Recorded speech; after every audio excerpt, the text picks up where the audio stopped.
know paying more at the pumps. I mean, a lot of people are trying to change their habits and trying to figure out ways to save money here. Howard Fleischman joins me here with Community Tire Pros to talk about some easy ways to save some of that money, because you were telling me that compared to last year, yes, sir, people are spending how much now per week? Taking a vehicle that runs 15,000 miles a year, which is the average for Arizona, right, at 20 miles a gallon, it's costing them an additional $6.20 a week. Kind of a surprise, because everybody thinks it's much more than that. Right. And I'm certainly not defending the gas. It's too high. However, this is where we're at. We need to know where our budget's at. Okay. And what can we do? And what are we looking at with these dollars next to this? Looks like a tire gauge. Tire gauge, tire pressure is probably the biggest thing you can do. If you keep the proper pressure in your tire, what your vehicle calls for, you're going to cut a couple bucks off of every tank full.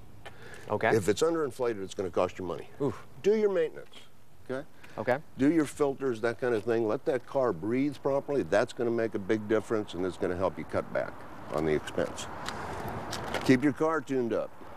Properly inflate your tires. Slow down. The biggest thing is the person behind the wheel. Jackrabbit stops. Get ready if you starts. Jackrabbit starts. What are you talking about? Jackrabbit starts. Taking off from the trying to beat that other person off the line. Is that what you're saying? Like you and I did. Yeah, exactly. Not anymore. And prepare. Look what's happening in front of you, so you can get prepared for that stoplight that's coming up. These are just some of the things to do. I also got online and looked around. Of course, we've got the bus strike going on right now, but there's lots of websites in Phoenix if you want to share rides. Yep. There's a lot of things you can do. You know, Patty and I were comparing our numbers, and we've actually reduced our costs this year, and we're driving further.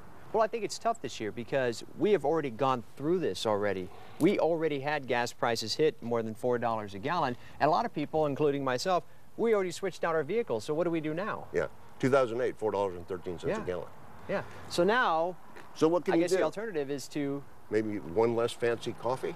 That's almost your $6 right there. Yeah. That's tough to do, but I know, it is. It's a $4 or $5 cup of coffee. Absolutely. And we should talk about some of the things not to do.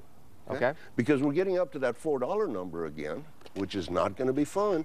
So all of a sudden, these things are going to start coming out again. Gimmicks. Yeah, the gimmicks we saw a few years ago. They're coming out again, huh? And I love, this is my favorite one. It's two magnets. Okay. And they're exactly the opposite. Okay. And their claim to fame is they are going to confuse the molecules and make the gas burn better. Okay. Save your money. It's a waste. Put it in the gas tank. It's a joke. Okay. Absolutely. And additives, there are no additives that are going to help you get better mileage. Remember, the manufacturers are dying to get as much mileage as they can out of a car. If there was an additive, they'd be using it. What happens with the additives, if you have a problem with your automobile and need to clean up the fuel injection system, those type of things may help. But again, that goes back to tuning up your vehicle, making sure that everything is running properly. Absolutely, absolutely. Okay, Howard, thank you very much. I appreciate all the tips here. And again, we're spending, what he found out is $6 extra a week than what we did a year ago. And that's the average, though, so you can help to not lose any more than that by Absolutely. If you want to go to our website, communitytirepros.com, I've got that article posted. It's top left-hand corner. Click on that. It'll give you all the details. It'll also tell you where we're going to be at $4.25 a gallon, which is what the experts predict. Don't even say it. Don't even say it. It's only $12 a week. I know, you said it. It's going to happen. Thanks, Howard. Thank you.